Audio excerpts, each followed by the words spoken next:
Hi and welcome to the new demo where I will show you that in some cases, typically here in case of failures, you can get some orphan files left by your Delta Lake writer.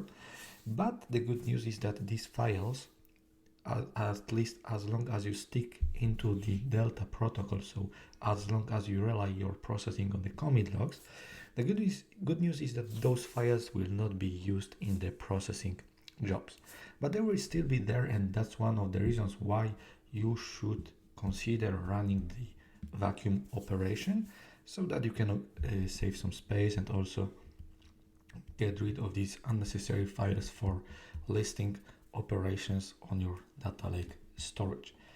So to demonstrate this feature, I will use this simple code where I'm setting some records to generate in each microbatch and some records to write in each file.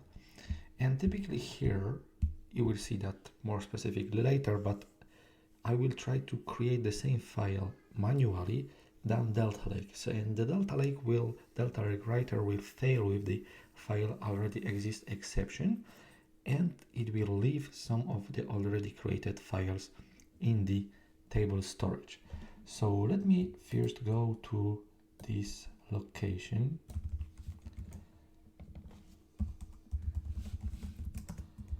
Okay. And now I will run the code in the debug mode.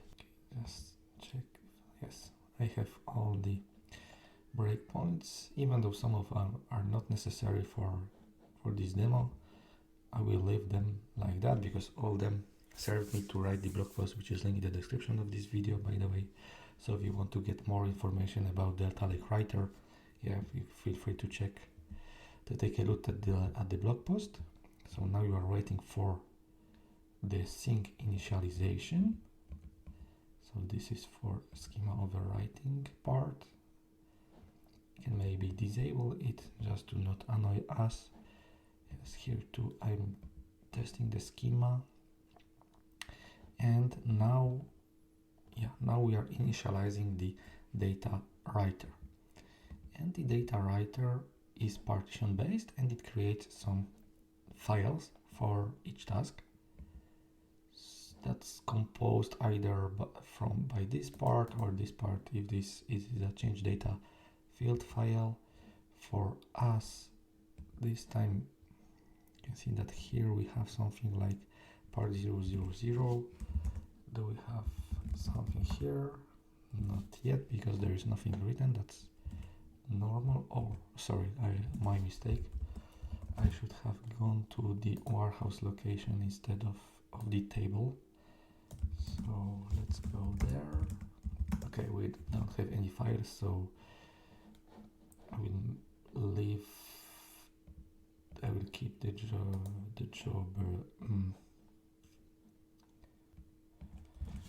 Okay, now we have some files generated, and now I will do the trick that will leave these files orphan ones. So let's just be sure that we don't have anything. Yeah, we have just the delta log that corresponds to the table creation, because as you can see that it's the table creation command.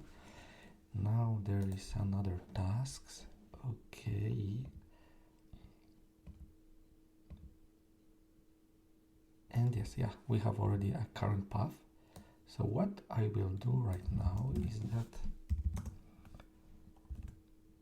I will simply create a new file like that. So maybe that way it's a different file than the previous one from this task.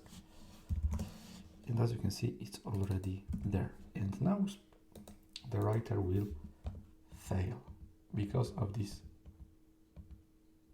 Yes, you could see before that there was an abort action for the transaction, and soon, yes, we have all the partitions, all the tasks that have been running failed because of this file already exists exception. And what you could suppose or expect from Delta Lake is that it it cleans up all the files that were created before. But in fact, when you check the content of the partition, you can see that everything is still there, and there is no corresponding delta log file. There is still the one with the create table statement. So that's quite a bad news, because there is no cleaning, so you have to clean this mess by yourself. But the good point is that that's something which is very useful with all these modern table file formats relying on the commit logs for data processing, is that all these files are considered as invisible from the job's perspective. Of course, I highlighting this fact, emphasizing a lot that as long as this job reads and processes the commit files first. So because yes, these are just regular files, and if your job ignores delta log and something maybe just consumes the parquet data, well, this partial data will be visible. But if it uses the commit log semantics, commit acid guarantee, well, these files will not be read. And typically that's all I wanted to show to you. Remember, this quick demo is to illustrate the problem I'm describing in the blog post, which is linked in the description of this video. It was Bartosz Konieczny from waitingforcode.com. Thanks for watching.